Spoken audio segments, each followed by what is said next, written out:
우리 주변을 살펴보면요, 매일이 같은 것 같아요. 그렇죠? 우리의 삶이 사실 크게 변하지 않잖아요.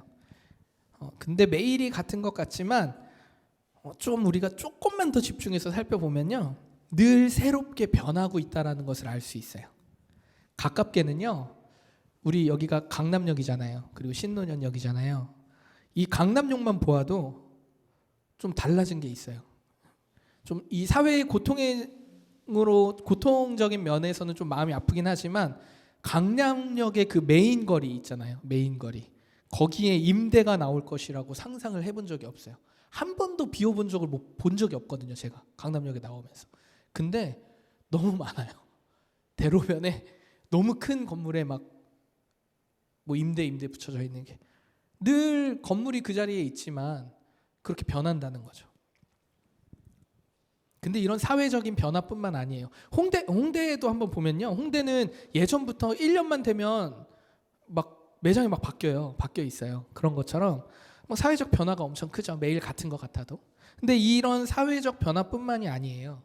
봄, 여름, 가을, 겨울, 늘 사계절이라는 이름으로 계절이 바뀌지만 늘 계절마다 새롭습니다. 매년 겨울이라고 해서 같은 날 눈이 오는 것은 아니잖아요. 눈이 안 오고 그냥 지나가는 겨울도 있잖아요. 또 더우면 여름이고 추우면 겨울이지만 결코 1년이란 시간을 봐도 전과 후가 같지 않다라는 거예요. 도로에 나무 한 그루만 봐도요, 그대로인 것 같아요. 그 자리에서. 근데요, 열매를 맺거나 가지에서 가지가 뻗어나가는 것을 보면요, 해마다 달라요. 우리가 못 느낄 뿐이죠. 변화는 지속적으로 있습니다. 존재하는 모든 것은 변하게 되어 있어요. 우리만 봐도요, 우리도 그대로인 것 같죠. 마음은 아직도 20대 같잖아요. 우리 모두가. 우리 20대가 없어요. 우리는 20대가 없는데 그대로인 것 같은데요, 계속 변해가고 있어요. 슬프지만 신체의 노화가 제일 빠른 증거죠. 살이 쪘다가도 또 빠지기도 하고. 근데 물론 저는 계속 찌고 있어요. 계속 찌고 있는데 늘 변함없이 내일은 해가 뜰 거예요. 우린 그렇게 생각하죠. 반드시 해는 뜨지만 어제의 해와 오늘의 해는 분명히 다릅니다. 우리의 가정, 직장, 교회도 마찬가지예요. 늘 같은 시간, 같은 장소에서 우리가 예배를 드리지만 때마다 은혜, 또 생각하는 것, 믿음의 결단, 열매는 다 다릅니다. 우리가 살아가는 이 현실에서도요, 새롭게 하나님께서 일하고 계신다는 것이 바로 이런 부분이에요. 바라는 것은요, 삶의 모든 순간에서 반드시 일하시는 하나님을 경험하게, 새롭게 일하시는 하나님을 경험하게 되시기를 축복합니다. 오늘 이렇게 세상을 새롭게 창조하시면서 계속해서 하나님의 일을 하고 계시는, 그 하나님 일하고 있다라고 이 희망의 메시지를 외치는 사람이 있어요. 누구냐면 오늘 본문에 나오는 이사야 선지자예요. 이사야 선지자가 오늘 본문을 보면 이렇게 외치고 있죠. 우리의 구원자, 우리의 인도자 되시는 창조주 하나님께서는 오늘도 새롭게 일하십니다. 광야의 길을 만드시고요, 사막에서도 강을 흐르게 할 수 있습니다. 아멘입니다. 이렇게 이사야 선지자가 외치고 있는 거예요. 하나님께서 이 세상 가운데 매일 새롭게 하나님의 나라로 가꾸어 가고 있음을 믿습니다. 아멘. 또 믿으시길 축원합니다. 오늘 본문은 우리가 이 땅에서 하루하루를 살아감에 있어서 너무나 중요한 본질에 대해서 얘기하고 있어요. 오늘 우리가 붙잡아야 할 본질이 무엇인지 같이 좀 살펴보고자 합니다. 오늘 말씀을 듣는 사람들은 당연하게도 누굴까요? 하나님께서 택하신 이스라엘 백성들이겠죠. 근데 이들에게 이사야 선지자가 하나님의 말씀을 이제 대언해서 전하고 있는 거예요. 예언자니까, 선지자니까. 근데 지금 이 말씀을 듣고 있는 이 이스라엘 하나님 백성들의 상황이 참 아이러니해요. 어떤 상황이냐면요, 희망의 메시지를 막 던지고 있잖아요. 근데 이들의 상황이 어떤 상황이냐면 포로의 상황이에요. 바벨론의 포로인 상태에서 지금 이 이사야 선지자의 말을 듣고 있는 거예요. 바벨론의 포로의 상태에서 희망의 메시지를 듣고 있다? 여러분, 우리가 경험해보지 못한 거잖아요. 근데 상상해보면 어쩌면 누군가에게는 희망 고문이었을 수도 있겠다라는 생각이 들기도 해요. 근데 그 배경을 조금 더 깊게 살펴보면요, 하나님의 말씀을 있는 그대로 믿지 못하고 자신들의 방법으로 나라를 지키고자 했던 하나님의 백성들, 특별히 이스라엘의 그 왕들이 하나님의 말씀을 그대로 믿지 못하고 외교 정책에서 자꾸 타협을 해요. 그래서 결국 바벨론의 포로가 돼요. 바벨론은 제국 앞에 무릎을 꿇습니다. 그리고 포로가 되죠. 그 상황이에요. 그리고 포로의 삶이 시작된 거예요. 근데 오늘은 이 영원할 것만 같았던 바벨론이라는 이 거대한 제국이 지금 또 다른 강대국인 페르시아, 그 앞에 미래가 불투명해졌어요. 지금 그 상황에서 이사야 선지자가 외치고 있는 거예요. 광야에서 내가 길을 만들 것이고 하나님께서는 그런 분이야. 사막에 물을 내리실 거야. 바벨론의 포로의 삶도 슬프고 힘든 일인데 지금 이 바벨론이라는 나라는 위태위태한 거예요. 근데 자기는 포로야. 자신들의 지금 처지가 어떻게 될지 모르는 그런 상황에서 이사야 선지자의 말씀을 듣고 있는 거예요.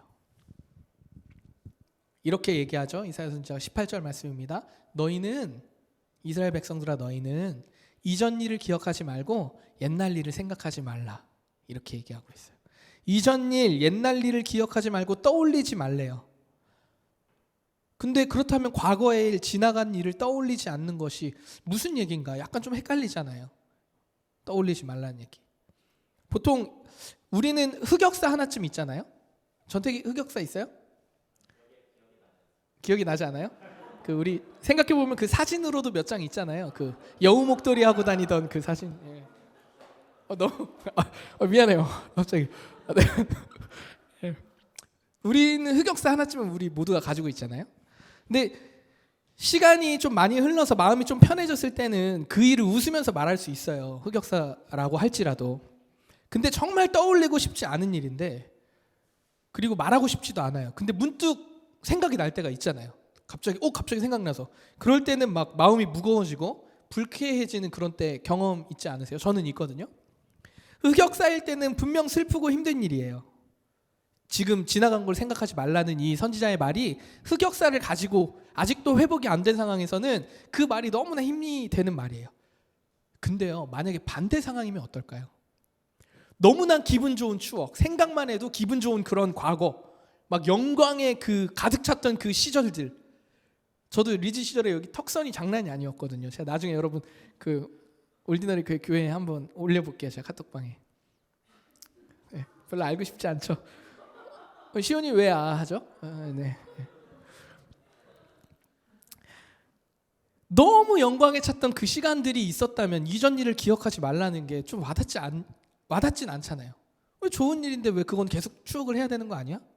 근데 저 같은 경우 그래서 제가 말씀을 준비하면서 그러면 2021년도에 내가 가장 기분 좋았던 게 뭘까? 행복했던 게 뭘까? 좋은 추억들이 뭘까?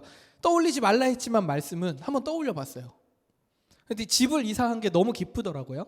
여러분이 이제 또 한번 다 와보셨겠지만 정말 너무나 과분하게도 제가 너무 좋은 집으로 또 이사를 하게 됐어요. 모든 환경이 제가 마음에 쏙 드는 곳으로 이사를 한 거죠. 이 과정에서 하나님이 얼마나 큰 은혜를 주셨는지 몰라요. 그래서 제가 너무 기쁘고 감사했어요. 너무 감사했어요. 그런데 오늘 하나님은요, 이 백성들에게 이런 좋았던 기억을 떠올리지 말라고 말씀하시는 거예요.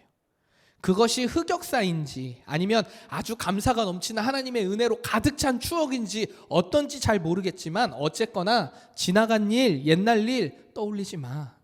이렇게 얘기하고 있는 거예요. 이해가 안 돼요. 그러면 이제 좀 살펴봐야겠죠. 이들이 가지고 있던 지난 일, 과거의 일이 무엇이었는가?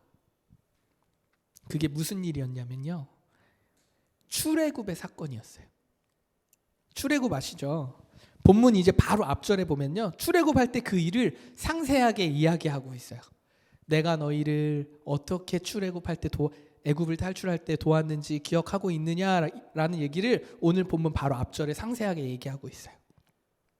애니메이션 이집트 왕자 아시죠? 거기에 이제 뭐 빡 지팡이 꽂으니까 막 쫙 갈라지고, 그리고 이스라엘 백성들은 막 유유히 지나가는데 막 말 타고 병거들이 따라오니까 갑자기 물이 이제 다시 모여져가지고 다 쓸어버리는 그 장면을 얘기하고 있어요. 딱 이것이 성경에서 출애굽할 때의 이스라엘 백성들의 모습이잖아요. 지금은 바벨론의 포로로 있지만 과거는 애굽의 노예로 살았다는 거예요. 근데 그런 애굽의 노예로 살았던 너희들을 꺼낸 분이 누구야? 나 하나님 여호와야 라고 얘기하는 거예요. 위대하고 멋진 일이잖아요. 너무 놀라운 일이잖아요. 그런데 이 일을 떠올리지 말래요. 도무지 이해가 되지 않아요. 아픈 과거와 역사를 가지고 있다면 이해할 수 있어요. 왜냐면 그걸 떠올리고 싶지 않으니까. 근데 또 이렇게 생각해 보면요, 그러니까 생각이 너무 많아질 수 있지만 우리나라와 같이 그 분단의 아픔을 가진 나라는 이 아픈 과거를 우리 후대에 계속 잊지 말자. 우리가 정말 시민의식을 가져야 해. 우리 과거에 돌이키면 안 되잖아. 과거에 어떠한 잘못들을 저지르면 안 되잖아. 보통 이렇게 얘기하잖아요, 우리나라에서는. 또 전 세계에 좀 고통과 충격과 아픔을 안겨줬던 독일 같은 경우도 마찬가지죠. 독일의 교육은요, 자신들의 과오를 엄청나게 정직하게 인정을 해요. 그리고 자신들이 잘못했다라고 인정하고 아이들에게도 그렇게 가르쳐요. 교육을 충분히 가르쳐요. 그래서 너네가 우리가 바른 정신과 행복과 사랑을 가지고 자라야 돼라고 독일은 그렇게 얘기하고 있어요. 근데 과거를 기억하지 말래요. 조컨 시컬간에. 아니, 출애굽은 하나님의 일하심이 극적으로 등장하고 하나님의 영광이 완전 드러난 그 일인데 왜 도대체 떠올리지 말라고 하시는 걸까요? 그것은요, 본질을 정확하게 보기 위해서입니다. 이들에게는 오랜 시간 굳어져 온 영적 편식이 있었어요. 영적인 편식들. 당시 시내산, 모세가 이끌어서 이제 출애굽에서 시내산에서 세워진 하나님의 언약의 근거에서 이들이 믿음으로 이제 우리가 하나님을 믿고 살아야지 하고 믿음을 더욱 굳건히 한 것이 아니라 하나님의 무조건 사랑이라는 그 교만함이 이들에게 있었어요. 하나님은 우리를 사랑하시니까, 하나님은 나를 사랑하시니까, 한없이 그냥 사랑하시니까 어떻게 믿고 어떻게 살아도 하나님은 무조건 나를 선한 길로, 아름다운 길로 인도하실 거야. 이러한 영적 편식이 이들에게 있었어요. 예를 들면 이런 거예요. 바벨론의 포로로 살기는 했지만 생각보다 포로의 삶이요, 그리 힘들거나 어렵지 않은 사람들도 상당수 있었거든요. 그 포로의 삶이 있었지만, 그렇기 때문에 이제 후에 자신들의 땅으로 돌아가야 되는데, 귀환을 해야 하는데 그걸 망설이고 떠나지 않으려는 사람들이 있었어요. 하나님께서는 분명히 오래전부터 계속 그 민족들에게 얘기하셨거든요. 내가 너희를 사랑함으로 구원할 거야. 그리고 다시 모을 거야. 너희의 고통의 소리를 내가 들었어. 그래서 내가 반드시 일할 거야. 반드시 너희를 다시 모을 거야. 너희 땅을 다시 회복하게 할 거야 라고 말씀하셨거든요. 그런데 이 말씀을 있는 그대로 받아들이지 못하고 자신들의 방법, 자신들의 생각으로 판단을 하기 시작한 거죠. 하나님은 나를 사랑하시니까 이대로 바벨론에 남아서 하나님 내가 잘 믿으면 되겠지. 사실 지금 이 삶이 그리 나쁘지는 않잖아. 이런 영적인 편식, 영적 교만함들이 이 백성들에게 있었던 거예요. 아담과 하와가요, 하나님처럼 되고 싶어 했던 그 죄된 본성이 그대로 남아있는 거예요. 믿기만 잘하면 되지. 내가 뭐 잘하고 있잖아. 지나간 일, 과거의 일을 떠올리지 말라는 이유가 바로 이것입니다. 설령 그것이 하나님의 일하심을 경험하는 것이었을지라도 그 경험에서 얻어낸 그 방법을 의지하지 말라라는 거죠. 그 경험과 방법이 이스라엘 백성을 출애굽하게 한 것이고 삶을 구원한 것이 아니란 얘기예요. 그 방법이 누가 구원한 거예요? 그냥 온전한 믿음으로 하나님이 일하신 거죠. 그래서 하나님께 집중하라는 얘기예요. 내가 누구냐를 묻는 거예요. 내가 누구야? 하나님이야. 나를 믿어야지. 너희가 지나간 과거를 믿고 그 안에 일했던 나의 역사, 방법들만 붙잡고 하나님 그렇게 일하실 거야 라고 너희 생각하고 판단하지 말란 얘기예요. 그러니 기약하지 말란 얘기입니다. 자신의 경험, 판단으로 앞서 생각하지 말고 하나님 그 자체의 믿음으로 구하라는 것입니다.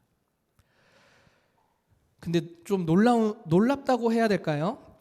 내가 그렇게 어떤 인생을 어떻게 살겠다 이렇게 생각한 적도 없는데요, 나도 모르게 그렇게 사라지는 경우가 있어요.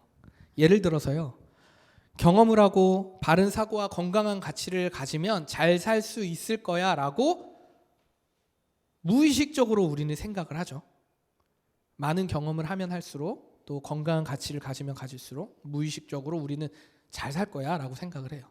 그런데요, 사회와 문화에서 형성된 우리의 인격들이요, 건강한 자아가 형성되는 것, 진짜 하나님 안에 건강한 자아가 형성되는 것을 방해하는 요소들도 정말 많다라는 거죠. 이 시간 믿음으로 좀 구하는 것은요, 우리가 정말 원하는 건강한 자아는 하나님 안에 머무를 때만 가능한 것임을 믿으시길 축원합니다.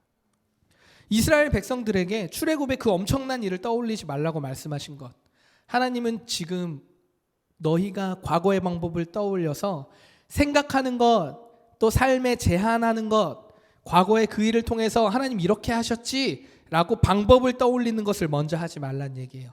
하나님 오히려 그런 방법보다는 뭐에 집중하라는 얘기냐면, 그때 내가 어떤 내가 어떤 존재인지, 하나님 내가 어떤 존재인지, 하나님의 성품이 무엇인지, 하나님의 속성이 무엇인지를 배우길 원하신 거지, 그때 일하셨던 방법, 현실적인 문제들을 바라보지 말라는 얘기를 하고 계신 것입니다. 잠언 1장 7절에 이를 정확하게 말하고 있어요. 뭐라고 얘기하냐면요, 여호와를 경외하는 것이 지식의 근본이거늘 미련한 자는 지혜와 훈계를 멸시하느니라. 여호와를 경외하는 것이 지식의 근본이래요. 세상에 수많은 가치와 배울 것들이 많지만 그것이 아니고 하나님을 아는 것이 참된 지식이라 얘기하는 거죠. 근데 그 하나님을 아는 지혜와 훈계를 멸시하는 것이 미련한 자라고 얘기하고 있어요. 이스라엘 백성들에게 얘기하시는 거예요. 하나님 앞에 머물러 하나님의 말씀을 듣고 하나님이 어떠한 분인지 깨닫고 하나님의 뜻을 묻고 하나님보다 앞서지 않는 우리 모든 성도님들 되시기를 축원합니다. 요즘 제가 감사 기도를 하나님께 이제 많이 해요. 감사 기도를 할 때마다 생각나는 최근에 있었던 좀 일이 있어요. 대화가 좀 생각이 나서, 얼마 전 한 지인과 교제에서 나누었던 대화의 내용들이 감사하며 하나님 앞에 기도할 때마다 자꾸 생각이 나요. 그리고 저를 돌아보게 하는데, 어떤 내용이었냐면 이런 내용이에요. 이분이 임신을 하셨어요. 임신을 하셨는데 너무나 좀 마음이 아프게도 유산을 하신 거예요. 근데 상심이 너무나 컸고 또 이 아픔을 주위에 나누기도 좀 어려웠기에 조용히 마음을 다독이면서 지냈다고 해요. 근데 그러던 중에 친구가 이제 임신 소식을 알려온 거예요. 너무나 축하해주고 싶은 거예요. 근데 축하해주려고 하면서도 그 마음과 동시에 이 친구의 말 한마디가 축하의 마음보다 무겁고 복잡한 마음이 생겼다고 말을 하더라고요. 그 친구의 말이 어떤 말이냐면 이 말이에요. 요즘 아이 갖기가 너무 어렵다는데 나는 아이가 생겨서 너무 감사해 라는 말입니다. 여러분, 이 말이 너무 무겁고 힘들게 느껴졌대요. 여러분은 어떠세요? 물론 자신의 유산을 알지 못하는 친구의 말이어서 본인이 또 예민하게 반응할 수도 있었겠다라는 생각을 했대요. 그런데 계속해서 진짜 무거운 마음이 들었던 이유는 무엇이었냐면, 제가 여기서 너무 충격이 들었어요. 거기서 표현은 못했지만, 왜 나의 행복을 다른 사람의 아픔에서 찾아야 하지? 이 생각이 들었다는 거예요. 하나님이 나에게 생명을 주셨으면 그냥 감사한 거예요. 하나님으로 인해 감사한 거고, 하나님 때문에 감사한 거고, 하나님이어서 감사한 거예요. 근데 그 감사를 먼저 발견해서 고백하기 이전에 누구보다 내가 나니까. 근데 그 사람은 아파. 마음이 아파. 얼마나 고통스럽겠어요? 근데 감사의 이유를 그렇게 찾고 있는 친구가 너무 괘씸하게 느껴졌대요. 저는 티는 못 냈지만 너무 충격적인 거예요, 개인적으로. 저도 아내랑 둘이 뭐 어디 가서 얘기는 못했지만 그런 마음이 막 든 적이 많아요. 사실 저희 아이가 4명이니까 얼마나 감사해? 진짜 너무 감사해. 요즘 너무 어렵다는데. 이 얘기를 우리끼리도 했었거든요, 사실. 근데 그 말을 듣고 너무 마음이 저도 무겁더라고. 내가 잘못 생각했구나.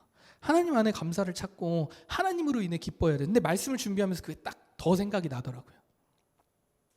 그래서 저는 이 대화 이후에 하나님 앞에 감사를 고백할 때마다 다시 생각해 보게 돼요. 이것이 비교와 경쟁과 이 땅에서의 만족과 풍족으로 인해서 얻어지는 감사인지, 정말 하나님께서 하나님이 되어서 내가 감사한 건지, 그러한 하나님께 나를 사랑하셔서 나의 존재를 축복하셔서 이것이 너무 감사하다, 이런 고백인 건지, 아니면 나의 만족과 유익을 위한 고백인 건지, 이 감사의 기준을 조금 더 분별하기가 쉬워지더라고요. 이처럼 하나님께서는요, 인생을 어떻게 살아가느냐에 대한 그 방법, 실제적인 방법, 이것 내가 일했어, 방법에 집중하지 말란 얘기예요. 해답이 어디 있겠냐는 거예요. 하나님에게 집중하라는 얘기예요. 하나님께 집중할 때 우리가 상상도 할 수 없는 하나님의 방법이 드러난다고 얘기하는 거예요. 그러니까 너희 그 출애굽 경험했지? 오케이, 알겠어. 근데 그거 기억하지 마. 왜? 내가 새 일을 행할 거니까. 너희는 상상할 수 없을 거야. 그러니 그 방법 하나님 이렇게 하실 거야 라고 영적 교만에 빠져 있지 말고 내가 새 일을 행할 것에 기대하고 나를 바라봐. 나의 관점으로 나에게 머물러. 이 얘기 하시는 거예요. 오늘 본문 19절 말씀입니다. 보라, 내가 새 일을 행하리니 이제 나타낼 것이라. 너희가 그것을 알지 못하겠느냐? 반드시 내가 광야의 길을, 사막의 강을 내리니. 하나님께서는 늘 새롭게 일하십니다. 그리고 반드시 그 일을 행하십니다.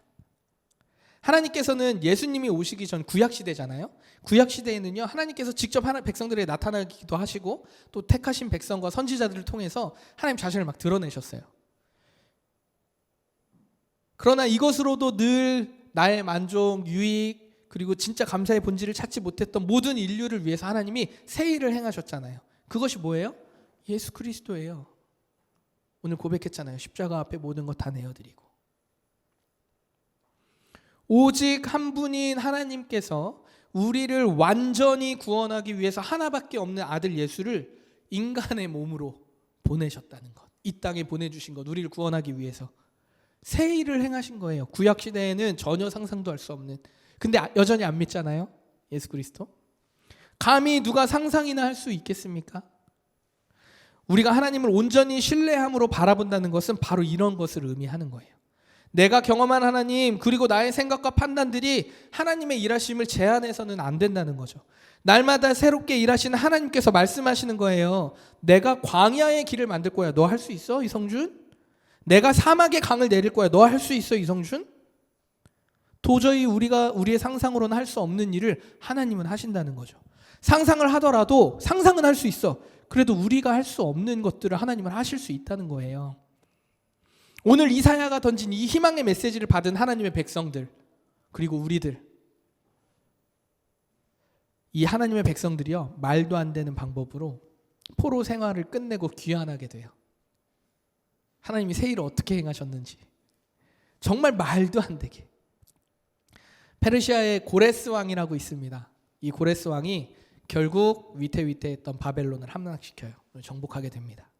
그리고 이 고레스 왕은요, 정복했으면 어떻게 해야 돼요? 약탈하고 핍박하고 이렇게 하는 게 보통 정석이잖아요. 정석이라 할 수 있나요? 하여튼 그렇게 생각을 하잖아요, 우리는. 근데요, 이 모든 포로를 풀어줘요. 그리고 뭐라고 얘기하냐면, 너네 고향으로 가서 너네 신의 신전을 다시 재건해. 우리 하나님의 백성 선지자 왕 아니에요. 이스라엘 백성이 세운 왕이 아니라 페르시아의 왕이 고레스 왕이 와가지고 정복 딱 한 다음에, 야, 너네 다시 돌아가. 그리고 너네가 믿는 신에게 신을 위한 신전을 다시 재건해. 너무 웃기지 않아요? 이게 하나님이 하신 일이에요. 고레스 왕이 하나님을 믿어서가 아니에요. 잘 믿어서가 아니라 고레스 왕이 가지고 있던 믿음은 어떤 거였냐면요, 자신보다 뛰어난 그 어떠한 신, 그러니까 신은 다양하잖아요. 근데 그 신들에게 자신이 선한 일을 하면 자신을 귀히 여기겠지라고 생각했어요. 그래서 백성들을 돌려보내는 거예요. 그리고 너네 신들에게 나를 좀 잘 얘기해줘. 이런 뉘앙스인 거예요. 하나님의 백성들이 아무 고통 없이 귀환하게 돼요. 보라, 내가 새 일을 행하리니. 전쟁을 통한 피 흘림, 고통 따위는 없었어요. 포로의 해방이라고 생각할 수 없는, 도저히 우리의 상상할 수 없는 하나님의 방법으로 이루어졌습니다. 정말 미래를 알 수 없는 그 막막했던 광야 같은 포로의 삶에서 하나님이 돌아오는 길을 마련하셨어요. 하나님께로 돌아오는 길을 마련하셨어요. 돌아와서도요, 사막처럼 폐허가 돼버린 그 성전을 다시 건축함으로써 하나님 앞에 다시 설 수 있는 놀라운 일을 하나님께서 행하신 거예요. 사랑하는 성도 여러분, 하나님께서는 반드시 새 일을 행하십니다. 매일 그대로인 것 같지만 하나님은 반드시 새 일을 행하십니다. 혹시 우리 가운데 과거에 얽매여서 고통에서 씨름하고 있는 분이 계십니까? 반드시 새 일을 행하시는 하나님께 집중하여서 삶을 살아가시기를 축원합니다. 또 하나님의 일하심에 너무 감사가 넘치는 분이 계십니까? 그렇다면 그 하나님께 온전히 집중하여서 교만한 마음으로 내가 먼저 앞서지 않도록 자신을 돌아보기를 또 축복합니다. 반드시 일하시는 하나님, 지금도 쉬지 않고 성실함으로 일하시는 하나님, 우리를 통해 찬양과 영광을 받고자 하시는 그 하나님, 이 하나님의 일하심을 보기 위해서 우리가 할 수 있는 것이 있다면 뭘까요? 이제 새 일을 행하시는 거 이제 머리로 이해는 다 됐어요. 근데 이 하나님의 새 일을 우리가 보기 위해서 우리가 할 수 있는 것이 있다면, 제가 지금 몇 주째, 3주째 새 일을 행하시는 하나님을 믿읍시다. 하나님과 친밀해집시다. 그래서 우리가 우리 삶에서 할 수 있는 것을 도전해 봅시다. 그 무엇이든이라고 제가 얘기를 드렸어요. 너무 감사한 건 요즘 성도님들은 이제 신방을 하고 있잖아요. 뭐 아주 작지만 나름의 엄청난 도전들을 하고 있더라고요. 너무 기뻐요. 너무 감사하더라고요. 해보고 나면 하나님이 그 가운데 어떻게 일하시는지 알 수 있는 거죠. 너무 감사한 일들이 많았어요. 그럼 우리가 할 수 있는 것이 무엇일까요? 말씀 보는 것, 기도하는 것, 진실된 예배하는 것, 이 모든 것 너무 중요하고 당연히 해야 해요. 그런데 이것만큼이나 또 중요한 것이 또 있어요. 그것은 모든 삶의 순간에서 하나님께서 지금 이 순간에 새 일을 행하시고 있다라는 믿음 그리고 소망을 갖고 사는 거예요. 좀 더 얘기해 볼까요? 모든 삶의 순간순간마다 경청하는 것입니다. 여러분 오늘 말씀 끝나면요 또 한 주를 살아갈 거예요. 여러분이 한 주를 살 때에 매일 고정적으로 만나는 사람이 있을 수 있어요. 근데 그 사람들의 말에 한번 집중해서 경청해 보면 어떨까요? 가족, 친구, 때로는 비즈니스적으로 좀 불편한 사람들, 또는 그냥 편한 사람들, 다양한 사람과의 만남이 있을 거예요. 한 주 동안. 근데 그때마다 우리가 마음을 새롭게 하는 거죠. 하나님께서 지금 이 상황에 어떻게 새 일을 행하실까? 이런 기대와 소망으로 상대방의 말에 귀를 기울여서 경청해 보는 것. 저는 이것이 새 일을 행하시는 하나님 앞에 우리가 할 수 있는 가장 작은 단위의 노력이지 않을까 생각해 봐요. 실제로 우리가 이 훈련을 하기 위해서 말씀 안에 거하기 우리 모임하면서 했잖아요. 놀랍잖아요. 같은 본문을 3번, 4번 모임하는데 그 안에 하나님의 말씀들이 우리 안에 누려지잖아요.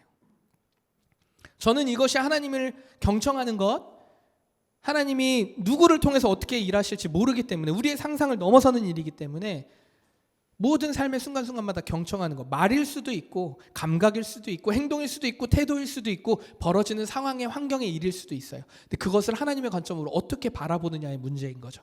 경청하라는 의미입니다. 하나님이 어떻게 일하시는지 보라는 얘기예요.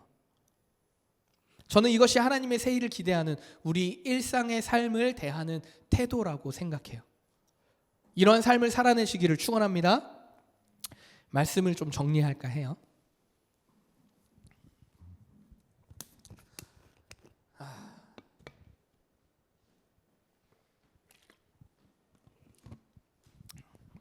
하나님께서는요 반드시 새 일을 행하십니다. 어두워요. 또 앞이 보이지 않고요. 나의 상상력과 나의 힘과 능력으로는 한계를 경험하게 돼요. 그래서 그 한계를 넘어서기 위해서 우리가 너무나 많은 힘과 에너지를 써요. 그게 잘못됐다는 얘기가 아니에요. 노력해야죠. 우리의 연약함이 있으니까 최선을 다해 노력해야죠. 근데 그거보다 더 앞서서 하나님이 하나님의 일을 하고 계신다는 거예요. 광야의 길을 만드신대요.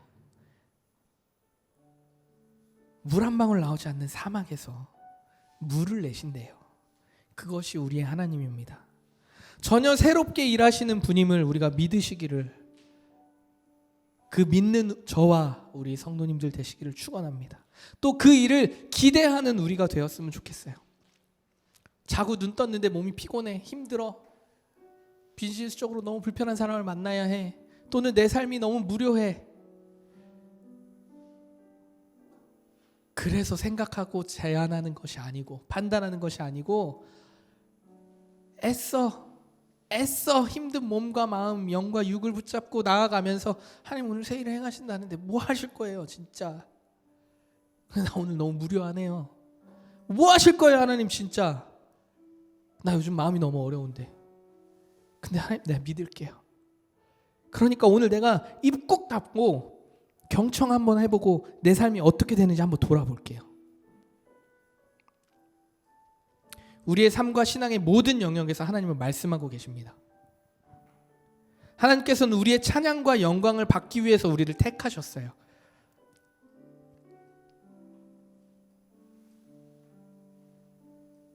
이사야서 43장 마지막 절에 이렇게 얘기해요. 내가 너희를 택한 것은 너희를 통해 내가 찬양받기 위함이다 라고 얘기하고 계세요. 하나님 우리를 포기하실 수 없어요. 왜냐하면 우리를 증인 삼으셨거든요. 우리를 통해서 하나님이 나타나시거든요. 우리를 통해 하나님 찬양과 영광을 받기를 원하시거든요. 그게 성경이 말하는 진리이자 영적 원리예요. 그러니 하나님 우리를 포기하실 수가 없어요. 그래서 예수 그리스도를 보내주신 거잖아요. 이 살아계신 하나님께서 우리 모든 성도님들의 삶에 역사하시기를 그렇게 축원합니다. 이 시간 좀 함께 기도했으면 좋겠어요.